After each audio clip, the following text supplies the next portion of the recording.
Welcome back and thank you for staying with us here at Hot 7 TV. Despite concerns raised by constituents of Castries Central over the lack of representation by MP Sarah Flood-Bobra, UWP Chairman Pinkley Francis is confident that she will win the seat. In an interview on the Hot Seat on Wednesday, Francis threw his support behind the MP. We are not changing Sarah. Sarah is on the ground. She's doing her thing. She is the favorite to win the seat on behalf of the United Workers' Party. There's no plans whatsoever to change her. I'm very confident that she is going to win the seat. If it was an easy one to win, we would have seen her opponent in there already. So clearly, strategy is obviously being trying to figure out. But Sarah is on the ground doing her stuff, and I'm very, very confident she's going to bring that seat and continue the fantastic work she's been doing in that constituency. To date, the St. Lucia Labour Party is yet to announce a candidate to contest the Castries Central seat in the upcoming general elections. In other news, the St. Joseph's Convent Secondary School recently pulled off a very successful virtual Miss SJC Princess pageant. Given that traditional pageants can no longer be hosted due to COVID-19, should pageantry become virtual? Pageant consultant and cultural activist Barry George says virtual is the way to go. He says, however, there are changes to be made in St. Lucia if pageantry is to become a big screen phenomenon only.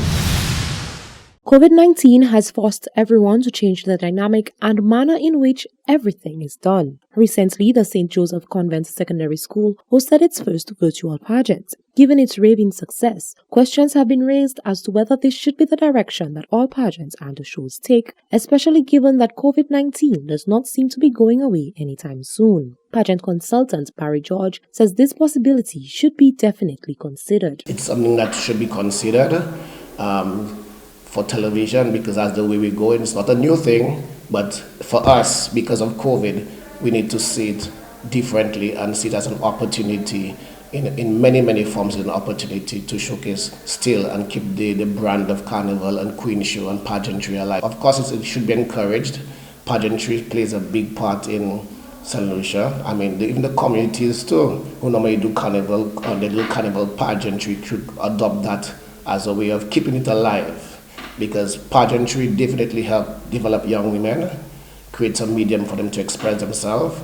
I've seen a lot of our young contestants who started pageantry and have got many opportunities, scholarships to even boost themselves. So it's encouraged that such an idea or such a medium could be used to share for Carnival, Queen Show, and other medias of pageantry. He says although not quite new, given that most pageants can be accessed online, if the shows are to be shifted solely to online platforms, there are many technicalities that have to be considered as well. It's important that we create mediums for young people and talented persons to always showcase the arts, because St. Lucia is a place that is really big on the creatives and so on. With the pageantry, we are already used to pageantry online. We all have seen the Miss Universe made for television. So having a show produced for television might be the most appropriate way to go. Again, as in light of the COVID. For the producers of such a show, the things that they would have to bear in mind is the quality of the production. Because now, when we do things for television, we cannot just view it as local anymore. It now becomes an international show, because everything that we stream on television now reaches internationally. So we have to think of a product that goes international, made for television. George is adamant that ways will have to be found to keep the pageant culture in St. Lucia alive, as it offers many opportunities for contestants and is the highlight of many occasions such as Independence and Carnival. Reporting for Hot 7 News, I am Genevieve Gonzague. UWP Chairman Pinkley Francis has expressed distaste with the current political climate. With the general election around the corner, an increase in political polarization has been noted. Francis says our focus as a people should be what is best for St. Lucia. We would like to see the best healthcare, we would like to see the best road infrastructure, best education for ourselves and our family and kids. It doesn't matter who gets it done, right? We need to embrace whoever is in office to do it. right? Because we all want good for St. Lucia. And now, where we have gotten to the point where we are so polarized to the extent that we literally hate each other because of our political persuasions and our political belief, needs to change. Francis advocates for mutual respect among people, whatever their political persuasion.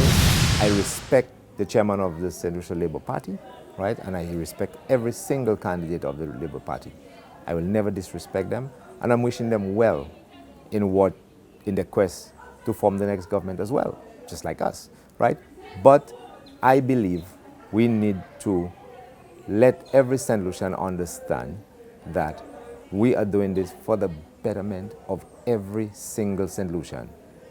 And it should not be half of St. Lucia yellow and half of St. Lucia red. And if it's red, yellow will not eat. And if it's yellow, red will not eat. No, we have to break this down. I remember growing up as a kid.